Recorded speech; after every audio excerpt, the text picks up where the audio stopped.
سورۃ الصافات تفسیر ابن کثیر۔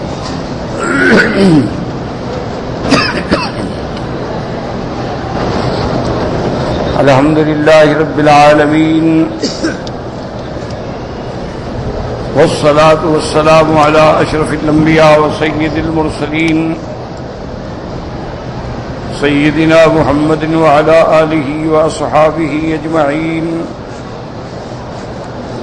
اللهم صل على سيدنا محمد وعلى آل سيدنا محمد كما صليت على إبراهيم وعلى آل إبراهيم في العالمين إنك حميد مجيد۔ أعوذ بالله من الشيطان الرجيم، بسم الله الرحمن الرحيم۔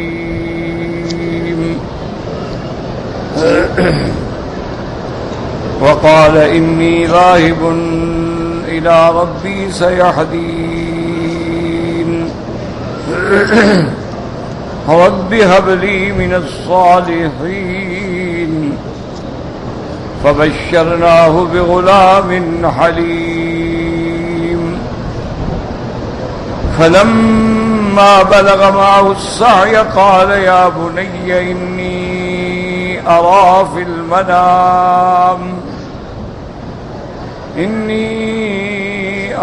المنام أني أذبحك فانظر ماذا ترى قال يا أبت افعل ما تؤمر ستجدني إن شاء الله من الصابرين۔ فلما أسلما وتله للجبين وناديناه أن يا إبراهيم قد صدقت الرؤيا إنا كذلك نجزي المحسنين إن هذا لهو البلاء المبين وفديناه بذبح عظيم وتركنا عليه في الآخرين سلام على إبراهيم كذلك نجزي المحسنين إنه من عبادنا المؤمنين۔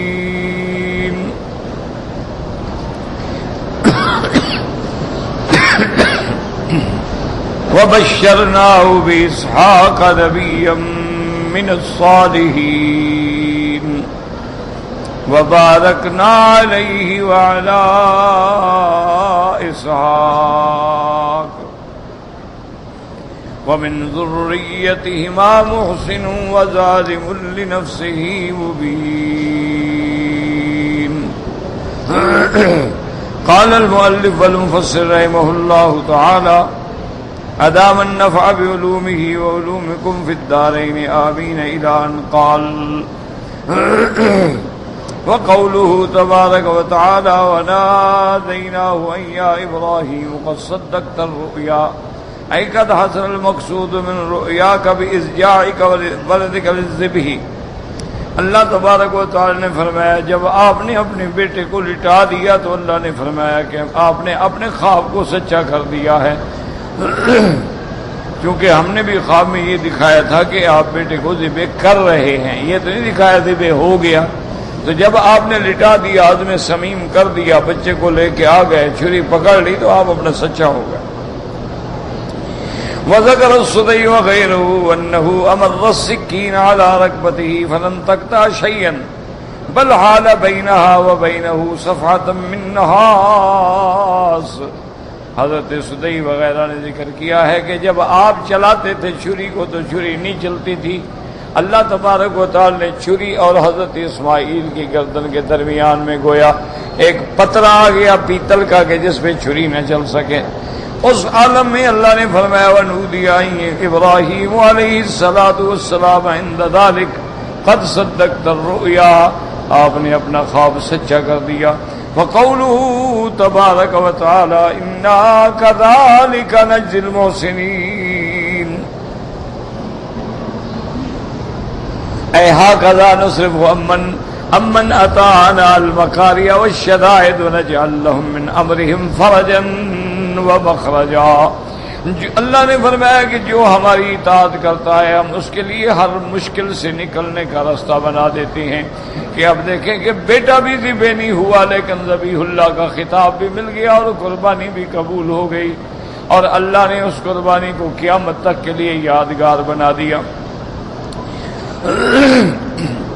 جیسے دوسری جگہ آیت میں آتے ہیں وَمَن يَتَّقِ اللَّهَ يَجْعَل لَّهُ مَخْرَجًا، جو شخص بھی گناہوں سے بچے، اللہ تبارک و تعالی سے ڈرے، ہر حرام کام سے اپنے آپ کو روکے، اللہ فرماتی ہیں ہم اس کے لیے ہر مشکل میں سے نکلنے کا راستہ بنا دیتے ہیں. وَيَرْزُقْهُ مِنْ حَيْثُ لَا يَحْتَسِبُ، اور اس کو ایسے مقام سے رزق پہنچاتے ہیں جہاں سے اس کا گمان بھی نہیں ہوتا، خیال بھی نہیں ہوتا. وَمَن يَتَوَكَّلْ عَلَى اللَّهِ فَهُوَ حَسْبُهُ، اور جو بندہ صحیح معنی میں اللہ پہ توکل کرے اللہ کافی ہے. ان اللہ بالغ امرہ قد جعل اللہ لكل شیء قدرا، اللہ تبارک و تعالی ہی امر سر انجام دینے والے ہیں، اور اللہ نے ہر چیز کے لیے طریقہ، ہر چیز کے لیے انداز معین فرما دیا ہے. وقد استدل بهذه الآية والقصة جماعة من علماء الأصول على صحة النسخ قبل التمكن من الفعل خلافا لطائفة من المعتزلة، والدلالة من هذه ظاهرة لأن الله تعالى شرع لإبراهيم عليه الصلاة والسلام ذبح ولده ثم نزغه عنه وصرفه إلى الفداء. وإنما كان المقصود من شرعه اولا اصابة الخليل على الصبر على ذبح ولده وعزمه على ذلك، ولہذا قال تبارک و تعالی.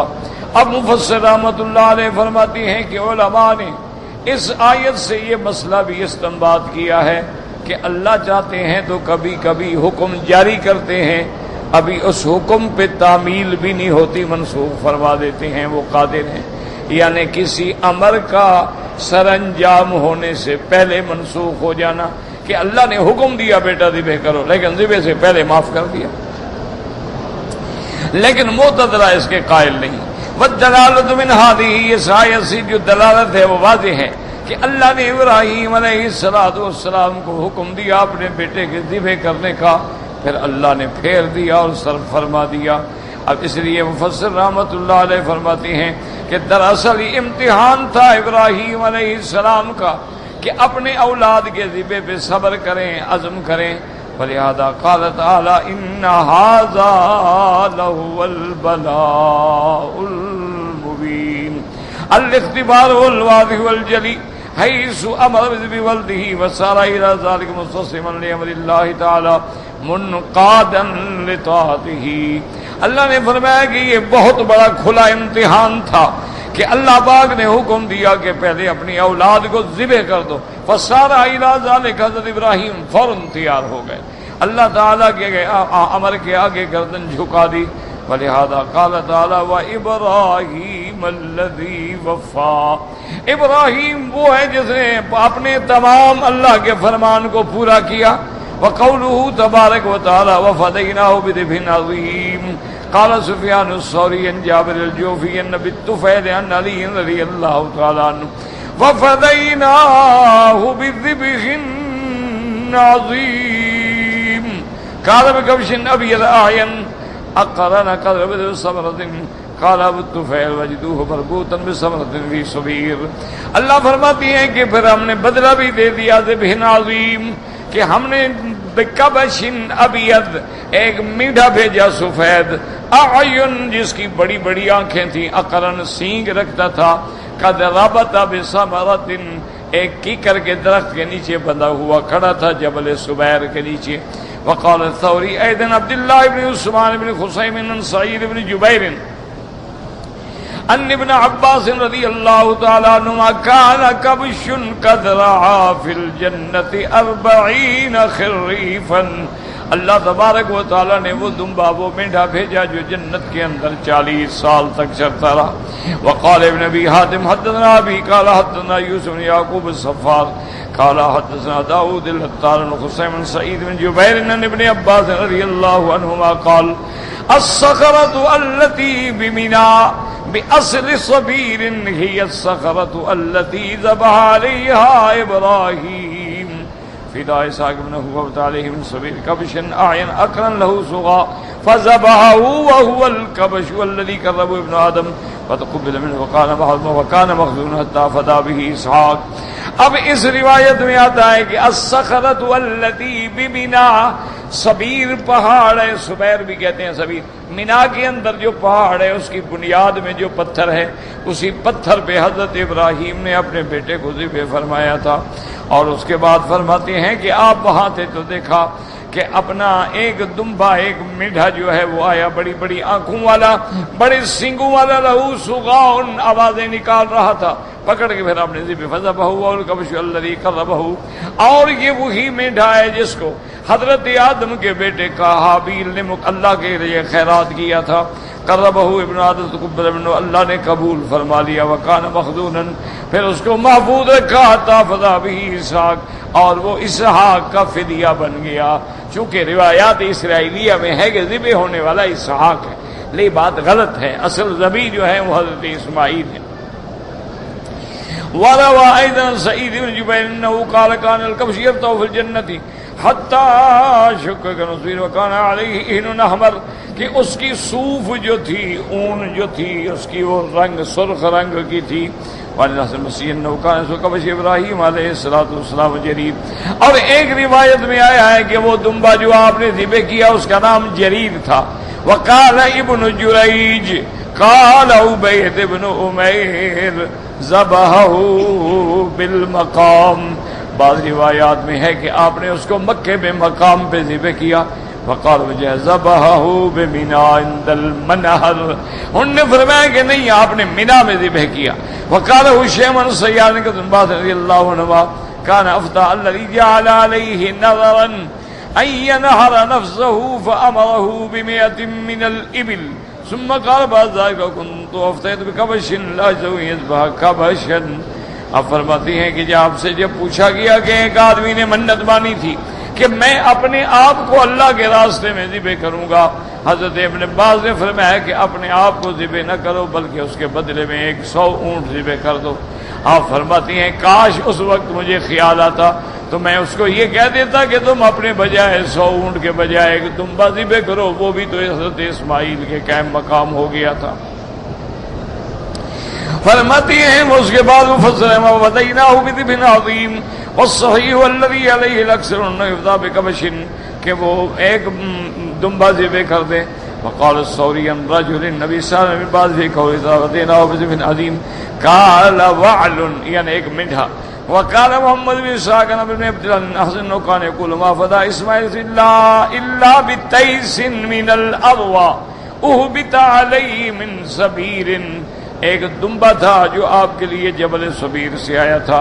وقد قال الامام احمد حدثنا سفیان قال حدثني منصور خالد حسان صغير بن شيبة قال اخبرتني امرأة من بني سليم ولدت عامة اهل دارنا ارسل رسول الله صلى الله عليه وسلم وقال مرنا سالت عثمان لما دعاك النبي صلى الله عليه وسلم قال اسمني كنت رأيت قرني الكبش حين دخلت البيت فنسيت أن آمرك أن تخمرهما فخمرهما فإنه لا ينبغي أن يكون في البيت شيء رسول الله. چونکہ وہ دونوں سینگ جو تھے وہ کعبے میں لٹکا دیے گئے. حضور نے حکم دیا کہ ان کو ڈھانپ دو، کیونکہ نماز پڑھنے والے وہ سینگ ہی دیکھتے رہتے تھے. قال سفیان من القرن کبش معلقین فی البیت الطاهر فترقا، یہ ہمیشہ جو آپ کے وہ سینگ تھے کعبے میں رہے، لیکن جب کعبۃ اللہ پہ منجنیق سے آگ لگائی گئی حجاج کے زمانے میں تو وہ سینگ بھی جل گئے. وہذا دلیل مستقل اسماعیل علیہ السلام فإن قریشا توارثوا قرنی الکبش الذی فدا به ابراہیم خلفا سمجین بعد جیلان بعد رسول واللہ اعلم. حتیٰ کہ مفسر فرماتا ہے کہ یہ سب سے بڑی دلیل ہے کہ ذبح ہونے والے اسماعیل تھے، چونکہ وہ سینگ جو تھے وہ مینڈھے کے وہ کعبۃ اللہ میں رہے اور قریش اس کے وارث بنے. تو اسحاق تو مکے میں آگے ذبح ہی نہیں ہوئے. اصل بات یہ ہے، یاد رکھیں کہ اللہ تبارک و تعالی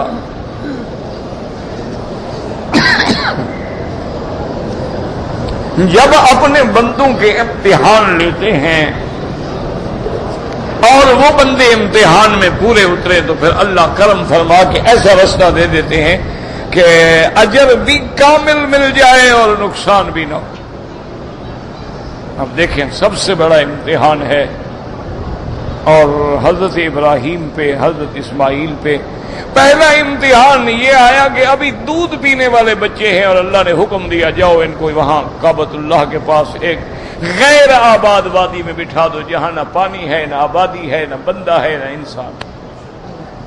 یہ امتحان بھی اسماعیل پہ گزرا، لیکن اس امتحان کے بدلے میں اللہ نے ان کے پاؤں کی جگہ پر زمزم جاری کر کے اتنا بڑا انعام فرمایا کہ قیامت تک اسماعیل کی یادگار موجود ہے، اور ہر بیماری کی شفا ہے اور ہر غرض کے لیے دوا۔ کتنا بڑا انعام! اماں نے اپنے بیٹے کو تڑپتے ہوئے دیکھا، پریشان ہوئی، صفا پہ چڑھی، مروہ پہ بھاگی، مروہ سے بھاگی، صفا پہ چڑھی، اس پریشانی اور امتحان میں کہ بچہ اکیلا ہے، کوئی جنگل کا بھیڑیا آ جائے، شیر آ جائے، اٹھا کے لے جائے، اور اماں پہاڑ پہ دوڑ رہی ہے، پانی نہیں ہے، بچہ پیاس سے تڑپ رہا ہے، ماں برداشت نہیں کر سکتی ہے۔ اللہ نے ایسا بدلہ دیا کہ اس دوڑ کو سنت بنا دیا کہ انبیاء بھی دوڑتے رہے۔ یہ اللہ کا کرم ہے۔ امتحان آتے ہیں تو پھر اعزاز و اکرام بھی ملتے ہیں۔ اسی طرح آپ دیکھیں کہ سیدنا موسیٰ علیہ السلام پہ امتحان آیا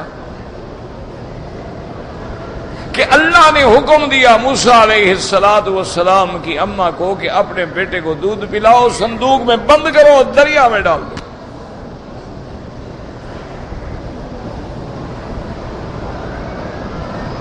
یہ کوئی معمولی امتحان تو نہیں ہے نا کہ اپنے بچے کو لکڑی کی صندوق بناؤ، اس میں رکھو اور صندوق جا کے دریا میں ڈال دو۔ بھائی پتہ نہیں دریا کہاں لے جائے، پتہ نہیں صندوق ڈوب جائے، پتہ نہیں بڑے بڑے جانور ہیں سمندر کے اندر، ایسے ایسے بلائیں ہیں جو انسانوں کو نگل جاتی ہیں، وہ کوئی نگل جائے۔ لیکن اماں نے اللہ کے حکم کی تعمیل کی، حضرت موسیٰ علیہ السلام کو لٹایا، صندوق کو بند کیا اور اس کے بعد جا کے دریا میں ڈال دیا۔ اللہ نے کتنا بڑا انعام دیا۔ اللہ فرماتے ہیں کہ اب جناب ہم نے انعام یہ دیا کہ موسیٰ کو بھی واپس اماں کے پاس لے آئے، یعنی موسیٰ علیہ السلام کو اپنا اللہ نے جو وعدہ فرمایا تھا قرآن میں کہ اِنَّا رَادُّوهُ إِلَيْكَ،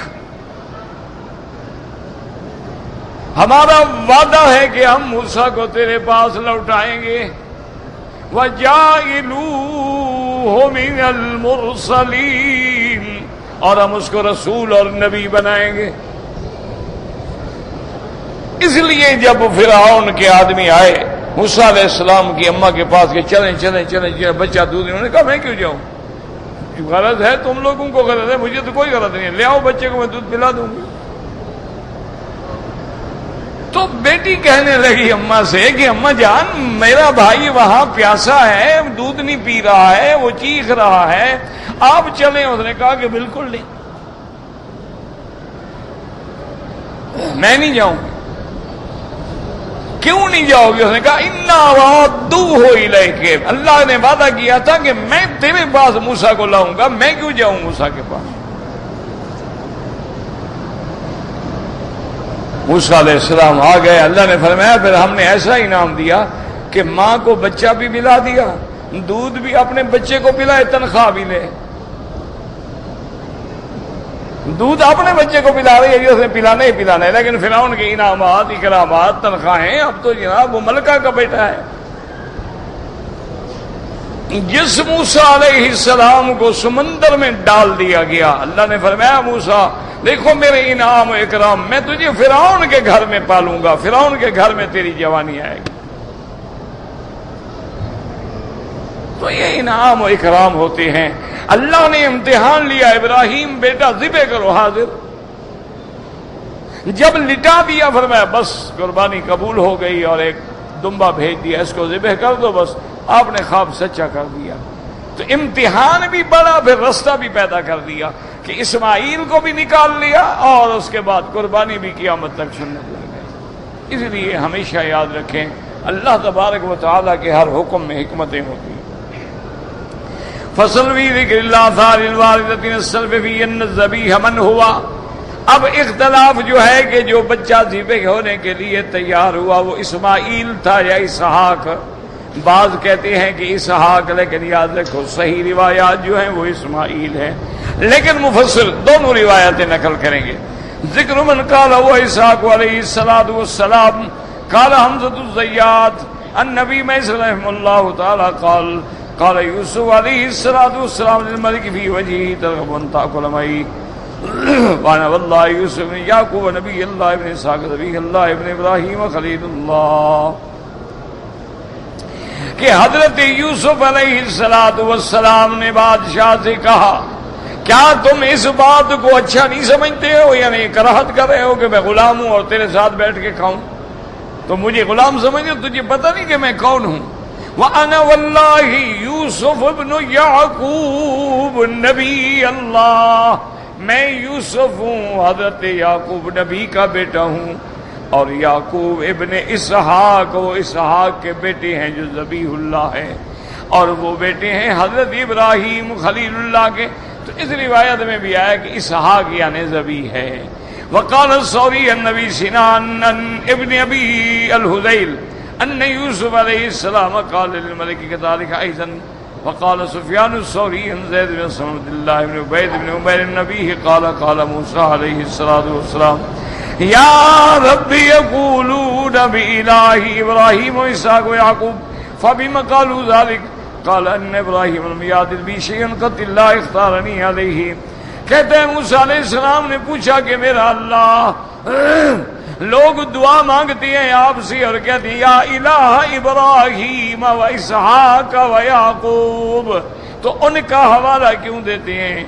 اللہ پاک نے فرمایا کہ ابراہیم علیہ السلام نے کوئی ایسی چیز نہیں جس کا تقابل ہو. ایک طرف بیٹا ہے, ایک طرف حکم خدا ہے, اسے اللہ کے حکم کو چنا ہے. ایک طرف بیٹا ہے, بیوی ہے, ہجرت کا حکم ہے, اللہ کے حکم کو چنا ہے. ایک طرف ساری قوم ہے, آرام ہے, لیکن اللہ کے حکم کو چنا, تو اس نے ہمیشہ مجھے اختیار کیا. وَإِنَّ إِسْحَاقَ جَادَ لِي بِالذِّبْحِ وَغَيْرَ ذَلِكَ أَجْوَدَ, حتیٰ کہ اسحاق جو ہیں وہ ذبح کے لیے تیار کیے. وَأَنَّ يَعْقُوبَ كُلَّمَا زِدتُّهُ بَلَاءً زَادَنِي حُسْنَ ظَنٍّ, حضرت یعقوب پہ جتنے جتنے امتحان آئے, مصیبتیں آئیں, اتنا اس کا اللہ کے ساتھ تعلق جو تھا, حسن زن جو تھا, زیادہ مضبوط ہو گیا. وَقَالَ شُعْبَةُ النَّبِيِّ اسْحَاقَ نَبِيُّ اللَّهِ وَقَالَ افْتَخَرَ رَجُلٌ عِندَ ابْنِ مسعود رضی اللہ عنہ فقال انا فلان ابن فلان ابن الاشیاخ الکرام. فقال عبداللہ بن مسعود رضی اللہ تعالیٰ عنہ تم یہ دعویٰ نہ کرو, یہ ایک اکرم ہونے کا مقام جو ہے ان کو ملا ہے. یوسف بن یعقوب بن اسحاق ذبیح اللہ بن ابراہیم خلیل اللہ, وهذا صحیح ان ابن مسعود رضی اللہ تعالیٰ عنہ وقد روى اکرمہ بن عباس رضی اللہ عنہ انه اسحاق وان ابیہ العباس علی ابن ابی طالب مثل ذلك. وكذا قال اكرم الصير جبير بن جابر الشعبي عبيد بن ابو ميسر وزيد بن عبد الله بن شقيق والزهري والقاسم بن بلال مكحول وعثمان بن حازم والسدي والحسن وقتادة وابو الهذيل بن ثابت. وهذا اختيار ابن جرير. وتقدم رواية عن كعب الاحبار انه اسحاق, یہ سب کہتے ہیں کہ حضرت اسحاق تھے. وہاں قدار روایت بن اسحاق بن عبد الله بن بکر الزهري ويوسف الله بن جابر نبی رضی اللہ عنہ كعب الاحبار انه قال هو اسحاق. وهذه الأقوال والله أعلم كلها مأخوذة عن كعب الأحبار بن المعاص في الدولة الأمرية جاری حدیث رضی اللہ عنہ قدیم ما استمع له عمر. جب کعب احبار حضرت عمر کے زمانے میں اسلام لائے تو وہ سابقہ کتابیں لے آئے تھے, ان کتابوں سے پڑھ پڑھ کے صحابہ کو قصے سناتے تھے. تو حضرت عمر نے شاید کعب احبار سے یہ بات سنی ہوں. وَتَرَكَّزَ النَّاسُ فِي اسْتِمَاعِ مَا عِندَهُ وَنَقَلُوا مَا عِندَهُ عَنْهُ غَصَّا وَسَمِينَا. پھر لوگوں نے جو سنا اس کو نقل کر دیا, وَلَيْسَ لِهَٰذِهِ الْأُمَّةِ وَاللَّهُ أَعْلَمُ حَاجَةً إِلَىٰ حَرْفٍ وَاحِدٍ مِّمَّا عِندَهُ، حالانکہ حضور کی امت کو ان سابقہ کتابوں کی کوئی ضرورت نہیں ہے۔ جب اللہ نے قرآن عطا فرما دیا، سنت محمد مصطفیٰ عطا فرما دی۔ وَقَدْ حَكَى الْبَغَوِيُّ الْقَوْلَ بِنْ إِسْحَاقَ عَنْ عُمَرَ وَعَلِيٍّ وَمَسْعُودٍ عباس رضی اللہ عنہم ومن التابعین عن کعب الاحبار سعید بن جبیر قتادہ مسروق اکرمہ عطا مقاتل الزہری والسدی قال وهو احد الروايتين عباس رضي الله عنهما وقد ورد في ذلك حديث لو ثبت لقلنا به الراس والعين ولكن لم يصح سنده۔ کہتا ہے کہ حدیث بھی انہوں نے نقل کی ہے کہ ذبح ہونے والا اسحاق تھا، لیکن کہتا ہے اگر حدیث ہوتی تو ہماری آنکھوں پہ نہ کہ اس کی سند ہی صحیح نہیں ہے۔ قال ابن جرير حدثنا ابو كريب قال حدثنا زيد بن حباب بن الحسن بن دينار ان علي بن زيد بن جدعان حسن بن قيس بن عباس بن عبد الله النبي صلى الله عليه وسلم ذكره قال هو اسحاق وفي اسناده ضعيفان وهما الحسن بن دينار البصري متروك وعلي بن زيد بن جدعان منكر الحديث۔ یہ دو راوی ہیں، ایک ضعیف ہے ایک منکر الحدیث ہے۔ وقد روى نبي مسلم ابراهيم بعد صلى عليه وسلم زيد بن ذلك مرفوعا ثم قال كذا وبارك الله عن الحسن عن الاحنف عن ابن عباس رضي الله تعالى عنه وهذا اشبه صلى الله اعلم ذکر الاثار الواردة بانه اسماعیل علیہ الصلوۃ والسلام سید مکتوب بھی۔ اب مفسر وہ دلائل ذکر کرتے ہیں، وہ آثار ذکر کرتے ہیں جو اس بات پہ دلالت کرتے ہیں کہ ذبح ہونے والے حضرت اسماعیل ہیں، حضرت اسحاق نہیں۔ یہ انصاف ہوتا ہے، یاد رکھو علماء کا، کہ دونوں طرف کے دلائل ذکر کرتے ہیں۔ عدل انصاف کا یہی تقاضا ہوتا ہے کہ بھئی بعض لوگ کہتے ہیں ذبح ہونے والے حضرت اسحاق ہیں، ان کے یہ دلائل ہیں، بعض فرماتے ہیں ذبح ہونے والے حضرت اسماعیل ہیں، ان کے یہ دلائل ہیں۔ پھر دلائل کی قوت کے اندر کی یہ دلائل زیادہ قوی ہے، یہ عالم کی شان ہے کہ وہ فیصلہ کرے۔ اسی لیے فقہی مسئلہ ہوتا ہے تو اعتدال کا اور انصاف کا تقاضا یہ ہوتا ہے کہ جب کوئی آدمی مسئلہ پوچھتا ہے تو آدمی واضح بتا دیتا ہے کہ بھئی امام ابو حنیفہ یہ کہتے ہیں، امام شافعی یہ کہتے ہیں، امام احمد بن حنبل یہ کہتے ہیں، امام مالک یہ کہتے ہیں۔ اور پھر جس نے جس امام کی کتابیں پڑھی ہیں یا اس کے پاس دلائل ہیں وہ پھر ان کی ترجیح بیان کرتا ہے کہ بھی چار یہ کہتے ہیں لیکن مجھے دلیل فلاں امام کی زیادہ قوی نظر آتی ہے۔ یہ ایک انصاف ہوتا ہے، ایک ضد کرنا کہ نہیں بس یہ صحیح ہے اور باقی سب غلط ہیں، یہ انصافی بھی نہیں ہے اور یہ علم کے بھی خلاف ہے کہ جو آدمی بس جس بات پہ جم جائے بس میں صحیح کہتا ہوں باقی سب غلط ہے، یہ بات جو ہے نا یہ تعصب کے انتہا۔ عدل کا تقاضا یہی ہوتا ہے۔ صحابہ میں بھی اختلاف ہو گیا لیکن ان کے اختلاف جو ہیں اللہ معاف کرے بدنیتی پہ مبنی ہی نہیں تھے، رائے کا اختلاف تھا۔ حضرت عمر رضی اللہ تعالی عنہ جا رہے تھے لشکر لے کر ابی عبیدہ بن الجراح کی امداد کے لیے۔ راستے میں جب آپ پہنچے تو آپ کو خبر ملی کہ جہاں آپ جا رہے ہیں وہاں طاعون کی بیماری ہے۔ طاعون اللہ معاف کرے، اللہ معاف کرے، اللہ معاف کرے، ایک وبائی بیماری ہوتی ہے، بس گلٹی نکلتی ہے بندہ ختم۔ حضرت عمر رضی اللہ تعالی عنہ نے قافلہ روک دیا اور جو پڑھے لکھے اور سمجھدار اور صاحب رائے و فکر صحابہ تھے ان کو جمع کیا۔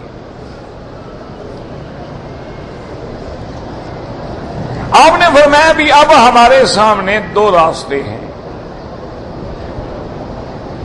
جس جگہ ہم جا رہے ہیں وہاں طاعون پھیلا ہوا ہے،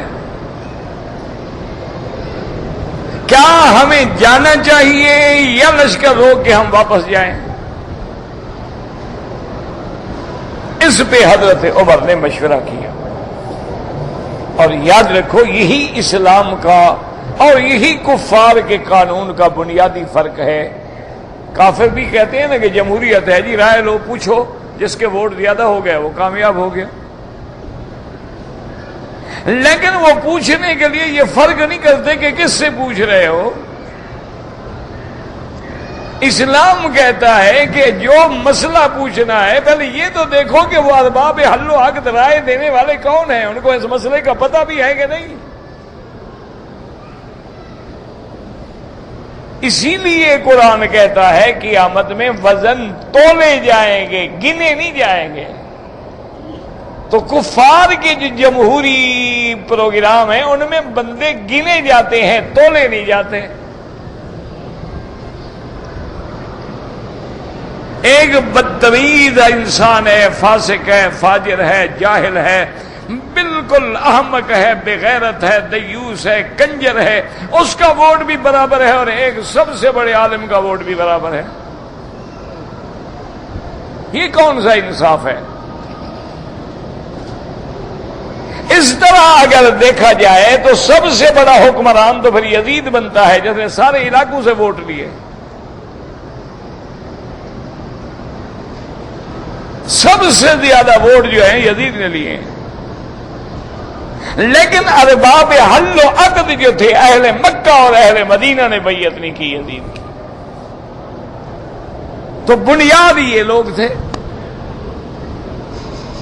اس لیے اس کی بیعت کو کامیاب نہیں سمجھا گیا کہ بھئی جب ارباب حل و عقد تیرے ساتھ نہیں ہے، جب مکہ مدینہ تیرے ساتھ نہیں ہے،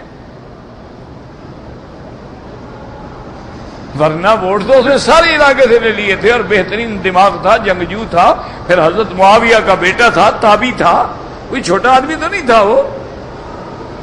اور پھر وہ جس نے قسطنطنیہ کی جنگیں لڑی ہیں، اور جس نے ابو ایوب انصاری جیسے انسان کا جنازہ پڑھایا ہے، وہ تو بڑا پڑھا لکھا آدمی تھا اور بڑا قابل آدمی تھا. یہ تو بعد میں لوگوں نے بنایا نا، یہ تھا یہ تھا یہ تھا.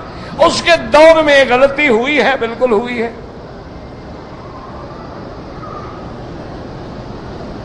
جو اس کی ساری نیکیوں کو کھا گئی. حضرت حسین کی شہادت کو معمولی بات تو نہیں ہے نا.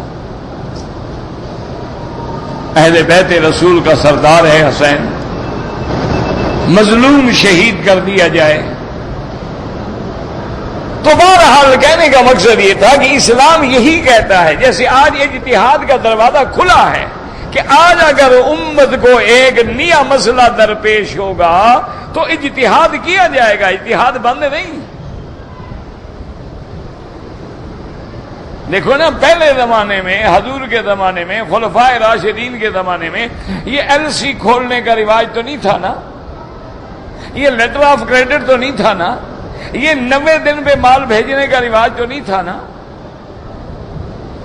اچھا، مال ہم یہاں بیٹھے ہیں، مال کسی یورپ کے ملک میں ہے، ٹیلی فون پہ ہم خرید رہے ہیں، نہ مال دیکھا ہے نہ مال کو قبضے میں لیا ہے.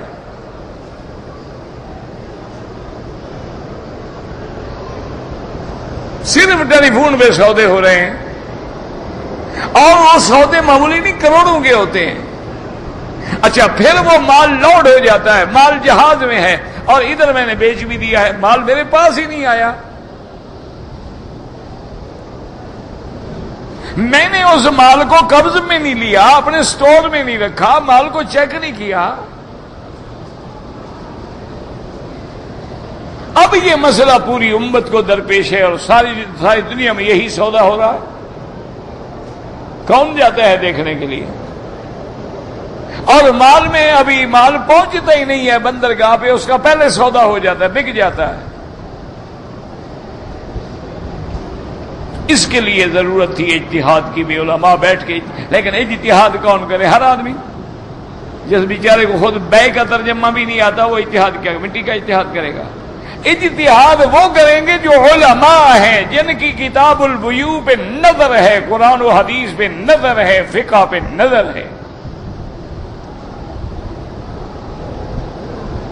وہ بیٹھ کے اجتہاد کریں گے. بھئی اب تو امت اس بلا میں مبتلا ہو گئی، اس کا حل کیا کریں؟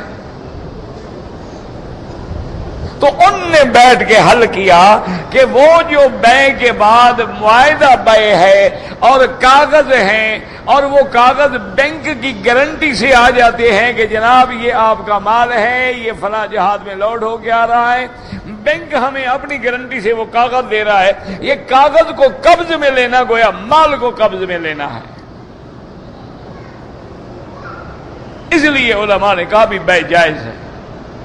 جب ہم نے کاغذ ہاتھ میں لے لیے ہیں تو گویا مال ہمارے ہاتھ میں ہے، جس کے پاس کاغذ ہوں گے وہی بیچ سکتا ہے، دوسرا تو بیچ ہی نہیں سکتا۔ اسی طرح اب ساری دنیا میں جیسے نوٹ کی کرنسی چل رہی ہے، 1 روپے کا نوٹ ہے، 5 کا ہے، 10 کا ہے، 1000 کا ہے، 5000 کا ہے۔ اب اسلام میں تو اس کا کوئی منشی، اسلام تو کہتا ہے کہ نقدین سے مراد سونا چاندی ہوتا ہے۔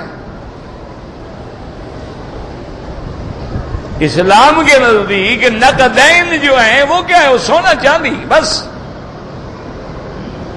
والذین یکنزون الذھب والفضة ولا ينفقونها فی سبیل اللہ۔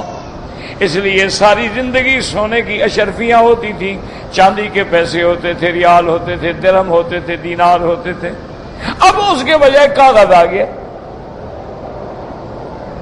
بھئی کیا یہ کاغذ اس کے قائم مقام ہے؟ تو اب علماء نے بیٹھ کے اجتہاد کیا، انہوں نے کہا ہاں، چونکہ یہ کاغذ ہم ملک اتنا چھاپتا ہے جتنی کرنسی کا بدل سونا پہلے اپنے پاس بطور سیکورٹی رکھتا ہے کہ 1 کروڑ کے نوٹ چھاپے ہیں تو 1 کروڑ کا سونا موجود ہے۔ اب وہ لکھتا ہے کہ جناب اس نوٹ کے دینے کے ہم ذمہ دار ہیں، جہاں یہ دکھاؤ گے تمہیں 10 روپے مل جائیں گے۔ کیوں؟ اس کا اصل محفوظ ہے۔ یہی وجہ ہوتی ہے جب ملک برباد ہوتی ہے نا کہ سونا تو پڑا ہے، 2 کروڑ کا نوٹ چھاپ دیے 10 کروڑ کے۔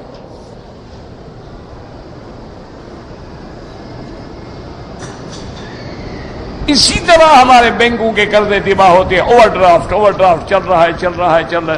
اچھا، جب پیسے لینے کا وقت آیا، وہ جو کلرک نے اور ایک بینک مینیجر نے مل کے دھوکہ کیا تھا کہ میری کوٹھی تھی 2 کروڑ کی، اس نے اس کی ویلیو لگا دی 10 کروڑ، مجھے قرضہ مل گیا 5 کروڑ، اب میں کھا گیا، مجھے پتا ہے کہ کیا کریں گے، وہی جائیداد ہی بیچیں گے نا، وہ تو ہی 2 کروڑ کی، اگر 5 کروڑ میں لیتے ہیں لے لیں۔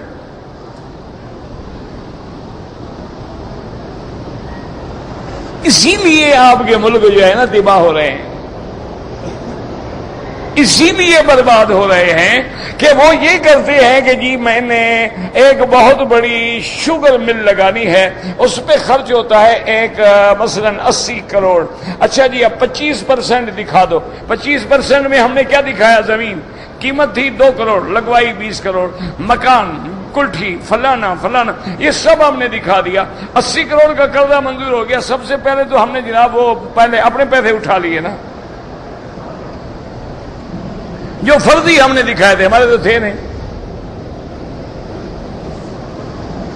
تو ملک کیسے ترقی کریں جب ہر چیز میں بددیانتی ہو؟ 84 سے لے کر وہ ایک آدمی روس سے آیا تھا، کسی پرانے دور کی بات ہے، وہ کمیونسٹ تھا، خدا کو نہیں مانتا تھا۔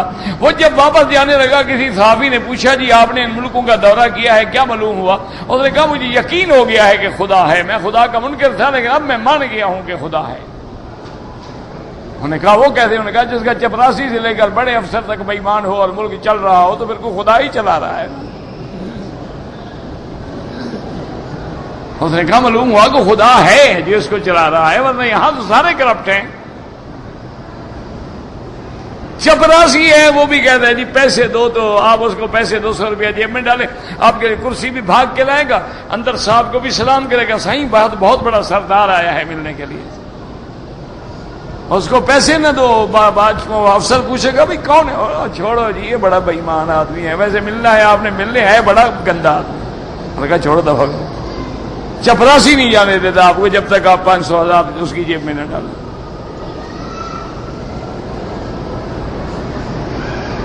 ڈرائیور ہے، اس کو تنخواہ کے علاوہ بھی پیسہ چاہیے، اگر آپ نہ دیں، آپ بلائیں گے وہ 2 گھنٹے آپ سڑک پہ کھڑے ہیں، وہ ڈرائیور صاحب انہوں نے کہا جی گاڑی خراب ہو گئی، میں کیا کرتا؟ وہ سویا ہوا۔ جی گاڑی بناتے بناتے دیکھا نہیں میرے ہاتھ بھی کالے ہو گئے، سارے کالے۔ اب کیا کرو گے آپ ان کا؟ انجن کھول کے آپ دیکھیں گے، آپ جانتے ہیں انجن۔ ایک بجلی کا میٹر لکھنے والا بندہ ہے، اس کو جب تک پیسے نہ دو 1000 یونٹ خرچ کیا، ایک صفر بڑھا کے 10,000 یونٹ کا بل آ جائے گا۔ پیسے دے دو تو جو 10,000 آپ نے چلایا اس کو انشاءاللہ 10 یونٹ بنا دے گا، 4 صفریں اڑا دے گا۔ میرے ساتھ خود ہوا، میں گیا جب تو وہاں مکان پہ بیٹھا تھا، ایک آدمی آ گیا، السلام علیکم حضرت، بڑی محبت سے ملا۔ میں نے کہا کیا کون ہو؟ کہتے جی میں یہ پتہ نہیں PTCL کہتے ہیں، آپ کیا کہتے ہیں، ٹیلی کمیونیکیشن جو ٹیلی فون کے محکمے ہوتے ہیں اس کا ملازم ہوں، مجھے پتہ لگا ہے کہ آپ آئے ہیں چند دن کے لیے، تو میں آپ کی لائن ٹھیک کر دیتا ہوں، آپ پوری دنیا میں ٹیلی فون کرتے رہے، بل نہیں آئے گا۔ میں نے کہا جناب بڑی مہربانی، اللہ آپ کو خوش رکھے، شرم کرو، مجھے بھی چوری سکھانے آئے ہو، کچھ تو حیا کرو۔ یہ ساری دنیا کھا رہی ہے تو ایک مکی صاحب کے لیے کیا ہو جائے گا؟ میں نے کہا کھاتے رہے، بس میں تو نہیں کھاتا۔ جب یہ حال ہو ہم کہاں جائیں گے؟ اس لیے ہمیشہ یاد رکھو کہ یہ انصاف ہوتا ہے کہ آدمی دلائل دیتا ہے کہ بھئی اس امام کے نزدیک یہ دلیل ہے، اس امام کے نزدیک یہ دلیل ہے، پھر دونوں دلائل کا وزن سامنے رکھا جاتا ہے کہ کس کی دلائل میں زیادہ وزن ہے، ورنہ تمام ائمہ جو ہیں وہ قرآن و حدیث کے تابع ہیں۔ یاد رکھیں ہمیشہ اصل کیا ہے؟ کتاب اللہ اور سنت رسول اللہ، یہ اصل ہے۔ دیکھو نا، سونا ہوگا تو سنار کے پاس جاؤ گے نا، بھئی اس کا نیکلس بنا دو، میری بیٹی کے لیے انگوٹھیاں بنا دو، کڑے بنا دو، چوڑیاں سونا ہی نہ ہو تو کیا بنا دیں؟ تو سونا کیا ہے؟ کتاب اللہ و سنت رسول اللہ۔ اب اس کو گلدستے کا رنگ دینا جو ہے یہ ائمہ کا کام ہے کہ اس سے مسائل نکال کے امت کے سامنے رکھ دیں کہ اس آیت میں یہ مسئلہ ہے، اس آیت میں یہ مسئلہ ہے، اس آیت میں یہ مسئلہ ہے۔ اچھا اب جناب حدیث پاک ہے، عام آدمی کو کیا پتا حدیث مرفوع ہے، حدیث مرسل ہے، حدیث منقطع ہے، حدیث ضعیف ہے، حدیث غریب ہے، اس میں راوی جدعان جو ہے یہ منکر الحدیث ہے، فلاں راوی جو ہے وہ قوی ہے، فلاں راوی جو ہے سیء الحفظ ہے، آخری عمر میں اس کا حافظہ خراب ہو گیا تھا۔ تمہیں کیا پتا؟ تم تو کیا حدیث میں آیا جی، حدیث شریف ہے جی، اور جی مولوی صاحب حدیث پڑھ رہا تھا۔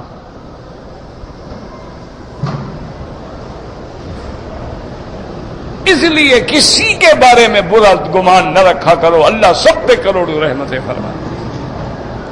صحابہ ہیں، تابعین ہیں، ائمہ مجتہدین ہیں، ائمہ محدثین ہیں، اللہ سب پہ کروڑوں رحمتیں فرمائے۔ کسی کے بارے میں کبھی دل میں بغض نہ رکھنا۔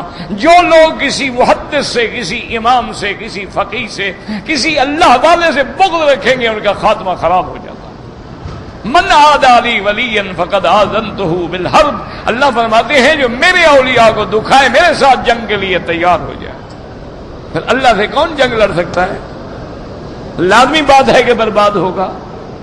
اسی لیے بزرگوں نے اس کو ایک شعر میں کہا ہے کہ جب اللہ کسی بندے سے ناراض ہوتا ہے اس کو اپنے نیک لوگوں کے پیچھے لگا دیتا ہے، وہ نیکوں کے گلے کرتا ہے، نیکوں کو گالیاں دیتا ہے، ان کی شکایتیں کرتا ہے، ان پہ قصے بناتا ہے۔ اصل معنی یہ ہے کہ رب ناراض ہے، اس نے اس کام میں اس کو لگا دیا۔ اس لیے بڑے فرق دیکھیں، امام ہے حافظ ابن کثیر، اتنا بڑا مفسر ہے، محدث ہے، مورخ ہے، یعنی اللہ نے اس کو تینوں علم دیے ہیں، تفسیر کا امام ہے، حدیث ہے، فقہ ہے اور تاریخ ہے۔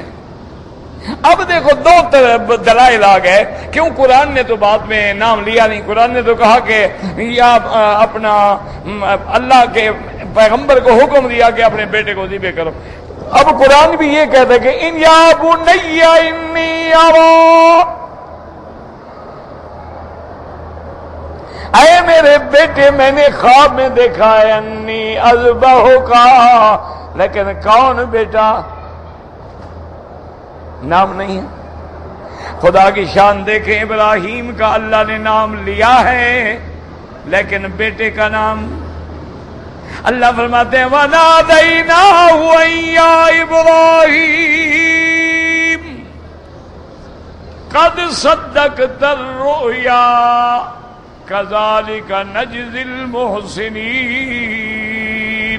اللہ فرماتے ہیں ہم نے پھر فرمایا پکارا کہ ابراہیم تم نے خواب سچا کر دیا. اللہ نے ذبح کرنے والے کا نام تو لے لیا لیکن بیٹے کا نام نہیں لیا ہے. وہ کون ہے؟ امتحان ہے. اچھا یہاں اگر ابراہیم کہہ دیتے یا بنیا اسماعیل تو جھگڑا ختم ہو جاتا نا. لیکن اللہ فرماتی ہے نہ دیکھیں کہ اللہ پاک قرآن میں بعض چیزوں کو مبہم چھوڑ دیتے ہیں, بعض چیزوں کو مغلق چھوڑ دیتے ہیں تاکہ اہل علم جو ہیں وہ محنت کر کے دلائل سے تلاش کریں کہ وہ بیٹا کون ہے. یا بنی انی ارا فی المنام. اب یہ علماء کا کام ہے کہ ان نے دلائل سے تلاش کیا کہ پہلے تو یہ دیکھیں کہ قربانی کا واقعہ کہاں پیش آیا ہے. یہ بات پکی ہو گئی کہ مینا میں پیش آیا ہے. انہوں نے کہا جب مینا میں آیا ہے تو اسحاق تو آیا ہی نہیں, مینا میں رہا ہی نہیں, تو معلوم ہوتا ہے اسماعیل ہے. یہ علماء کا کام ہے, انہوں نے دلائل سے تلاش کی. علماء نے ڈھونڈا کہ اللہ نے جہاں اسماعیل کی پیدائش کی بشارت دی وہاں فرماتے ہیں فَبَشَّرْنَاهُ بِغُلَامٍ حَلِيمٍ. ابراہیم ہم آپ کو ایسا بیٹا دیں گے جو صبر والا ہوگا کہ چھری کے نیچے بھی خوشی سے لیٹ جائے گا. تو وہاں حلیم کی صفت آئی. اور جب اسحاق کی بشارت آئی تو فرمایا بشرناہ بغلام علیم, ہم علم والا تمہیں بیٹا دیں گے کہ اسحاق کا بیٹا پھر یعقوب نبی ہوگا, یعقوب کا بیٹا پھر یوسف بھی نبی ہوگا. وہاں علم کی ضرورت تھی تو علیم کی صفت لگائی, یہاں علم کی ضرورت تھی تو حلیم کی صفت لگائی. اب یہ علماء کا کام ہے کہ انہوں نے ڈھونڈا. اب پھر علماء نے ڈھونڈا کہ پہلے بشارت کس کی ہے. انہوں نے کہا جب حضرت ابراہیم کا کوئی اولاد نہیں تھی, اپنا وطن چھوڑ کے ہجرت کر رہے تھے, وقال انی ذاہب الی ربی سیہدین, وہاں دعا مانگی تھی رب ہب لی من الصالحین, اللہ مجھے فرما بردار اولاد عطا فرما دے. تو پہلا بیٹا اللہ نے اسماعیل دیا. اس کے بعد قصہ آیا قربانی کا. قربانی کے بعد فرماتے وَبَشَّرْنَاهُ بِإِسْحَاقَ, ہم نے پھر ان کو خوشخبری دی کہ تمہیں دوسری بیوی سے بھی بیٹا اسحاق دیں گے. تو اس کی خوشخبری بعد میں ہے, یہ قربانی کا قصہ پہلے ہے. تو معلوم ہوا قربان ہونے والا اسماعیل ہے.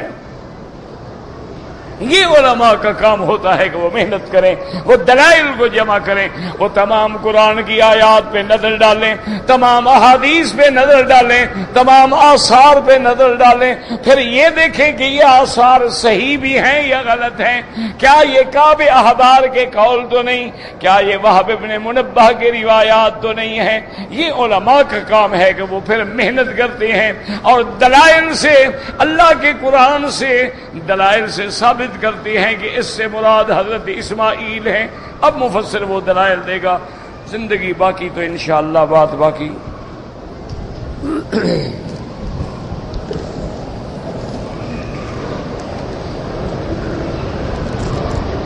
اگر کسی کو حرم میں ریال ملے ہیں, مالک معلوم نہیں ہے, تو خیرات کر دے, صدقہ کر دے, غریبوں کو دے دے. تمہیں خیرات کرنے کا ثواب ہوگا, پیسے والے کو پیسے کا ثواب ہوگا.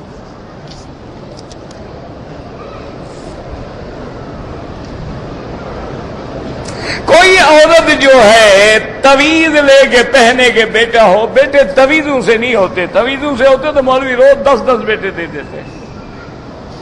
یہاں تو تویز لکھنے والوں کی لائن لگی ہوئی ہے. بیٹا اللہ دیتا ہے, اللہ کے سوا کوئی نہیں دے سکتا.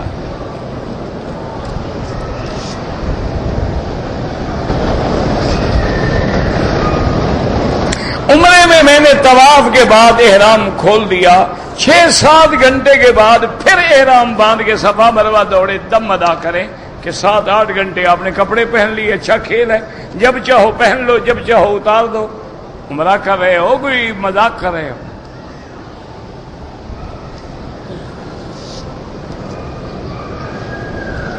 اللہ کے پیغمبر بالکل اپنے قبروں میں حیات ہیں.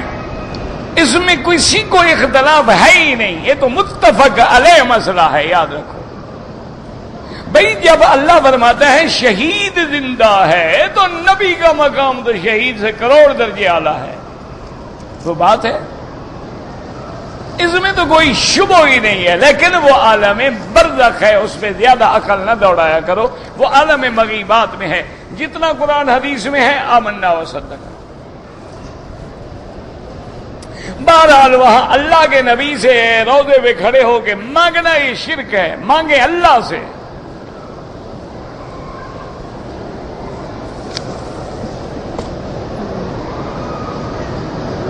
بھائی ہم نے امام کے پیچھے نماز پڑھ رہے تھے، امام کی رات زور سے کر رہا تھا، ایک رکعت پڑھی، اس نے سلام پھیر دیا، مجھے کیا پتا مغرب پڑھ رہا تھا عشاء پڑھ رہا تھا، تو پوچھ لیتے نا سلام پھیر کے اس سے کہ تم نے کون سی نماز پڑھائی ہے۔ بہرحال انشاءاللہ تم نے مغرب پڑھی، اللہ قبول کرے۔ میں نے احرام کی حالت میں کیڑے کو مار دیا، ماشاءاللہ شکر ہے تم ڈر رہے ہو، لوگ بندے مار رہے ہیں۔ بہرحال کیڑا مارنا جائز ہے، بندے کو مارنا ناجائز ہے۔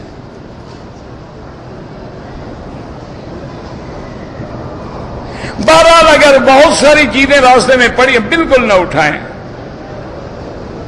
اگر ہمارے ساتھ بچے ہیں، جب تک بچہ بالغ نہ ہو کوئی شریعت کا حکم نہیں، لیکن بچوں کو احرام بندھوائیں ان کو تاکہ عادت بنے، اور پھر ان کو بھی اللہ نفلی عمرے کا ثواب دیں گے، اور تمہیں ان کی وجہ سے ایک ایک عمرے کا اور ثواب ملے گا۔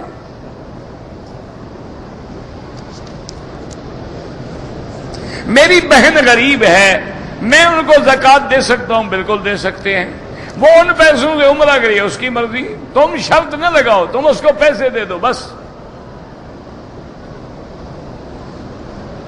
میرے رشتہ دار یا میرے انڈیا سے آ رہے ہیں، وہ انڈیا سے احرام باندھ کے آئے ایئرپورٹ سے،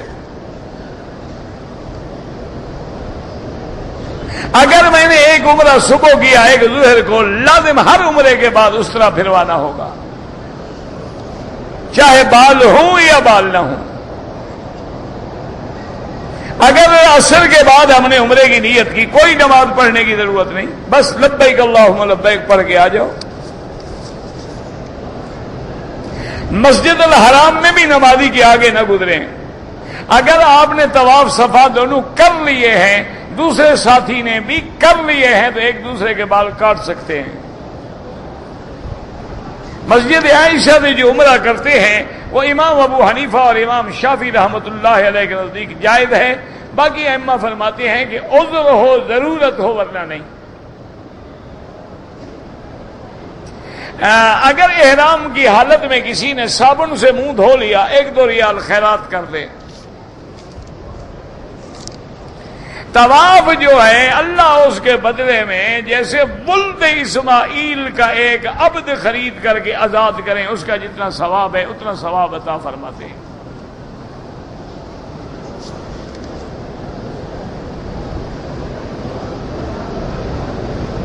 بہرحال جتنے دن اللہ آپ کو چاہے مکے میں رہیں، جتنے دن چاہے مدینے میں رہیں، یہ کوئی پابندی نہیں ہے کہ مدینے میں اتنے دن رہو اور مکے میں اتنے دن رہو۔ باقی اس میں کوئی شک نہیں کہ یہاں ایک نماز کا 1,00,000 ملے گا۔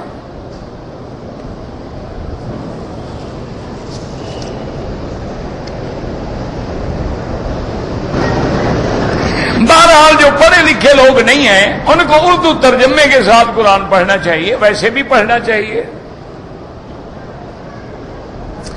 اس میں کوئی شک نہیں ہے کہ اگر آپ ترجمے سے پڑھیں گے تو ایک روایت میں آتا ہے، ایک صحابی فرماتے تھے کہ اگر میں ایک پارہ پورے تدبر اور غور سے ترجمے سے پڑھوں بہتر ہے سارے قرآن پڑھنے سے۔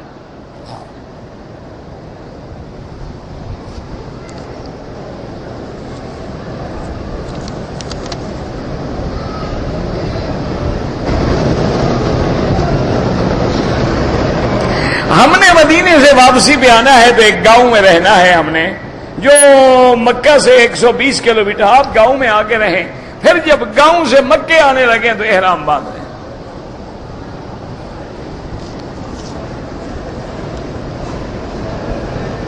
قبر میں دفن کرنے کے بعد اللہ اس کے روح کا تعلق جوڑ دیتے ہیں، تب ہی تو سوال جواب ہوتے ہیں نا۔ روح کا تعلق نہ جڑے تو سوال جواب کیسے ہوگا؟ ایصال ثواب بالکل ٹھیک ہے، آپ پڑھیں دعا کریں اللہ ثواب پہنچائیں گے۔ نزول عیسیٰ جو ہے احادیث متواترہ سے ثابت ہے، اس کا منکر کافر ہو جاتا ہے۔ ایک حدیث نہیں ہو تو 200 حدیث ہے۔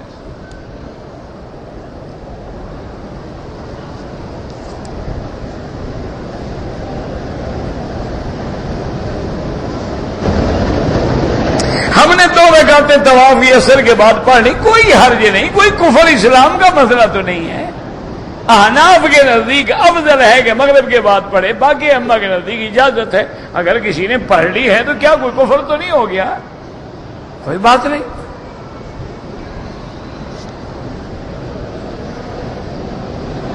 حج مانا قصد کرنا، عمرہ مانا زیارت۔ اب عمرہ شرعاً کیا ہے؟ ادائے مناسک۔ حج کیا ہے؟ ادائے مناسک المعلومۃ شرعیہ۔ اگر روزے میں آنکھ میں دوائی ڈالیں تو اگر وہ دوائی اندر جاتی ہے معدے میں پھر ناجائز ہے، اگر نہیں جاتی ہے کوئی حرج نہیں۔ ویسے ناک سے نکل کے منہ میں تھوک دیں اس سے کچھ نہیں ہوتا۔ ایسے تو منہ میں پانی بھی لیتے ہو نا، کلی نہیں کرتے، وہ پانی منہ میں نہیں ہوتا۔ معنی یہ ہے اندر نہ جائے۔